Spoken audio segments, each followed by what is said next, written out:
Do you think cards will spike in price when the new Wild Modern format comes out? Yeah, I like well, Wild, I don't know, Wild and a lot of the, alpha and beta cards and earlier promo cards, a lot of those cards were at very high levels um because of the lack of packs and the huge rush. Mhm. Then combined with the airdrop, has been supporting all of the assets. So, naturally, we're actually at a period of as the airdrop is tapering off here these last 65 days, that's tending to take a little bit of value out of all the assets, right? Because there's 65 days of airdrop still built in theoretically to all the assets.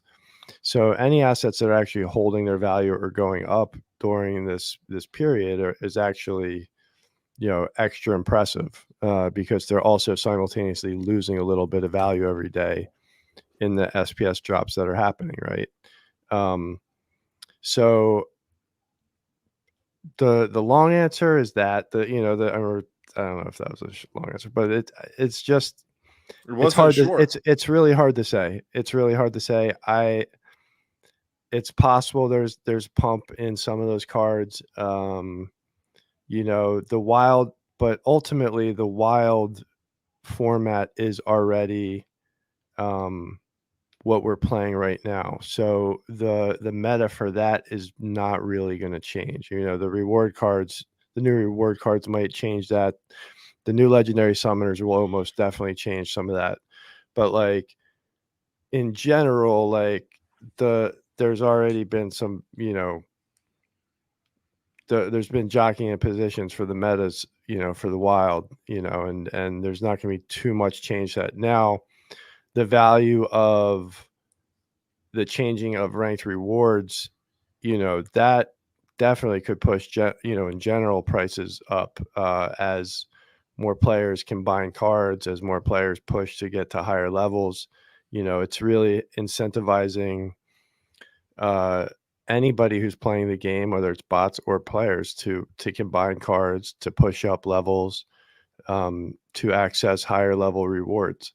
And that was the important aspect of all the changes, is that it's set up to be that way, and it's set up in a way that, really trying to prevent the bots from exploiting and finding loopholes along with those changes. So that's why it's such a comprehensive change, and overall why I was impressed with everything that came out. Yeah, I do think the modern league cards are going to make a bump, or going to make a run when things come out, because people are going to have to figure out new strategies. And I do think that some of the wild league, especially beta cards, are going to sell. People are going. I think some of those prices are going to dip a little, but I think those prices are going to come back as soon as they announce the benefits for holding the old cards when you have land. So I'm kind of looking at, that's my time to maybe scoop some of those up. Is that window between um, people selling older assets to be able to compete in new modern formats, and then that window before they announce new utility for those older assets. So that's kind of what I'm looking at personally. So we'll see what happens though. And all, I mean, if the broader crypto market does take off, not saying it will, I have no idea what it will do.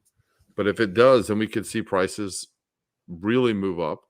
And if we see the broader crypto market dip, then we could see prices kind of hold, even despite, a bunch of sales in, within Splinterlands. But if it kind of just stays where it is, I see the at least modern format cards going up, especially specific ones that haven't been in the meta before, that are now all of a sudden thrust into everyone's decks. My brain is so analytical. I'm just so bad with like theorizing. Like my imagination is just dog.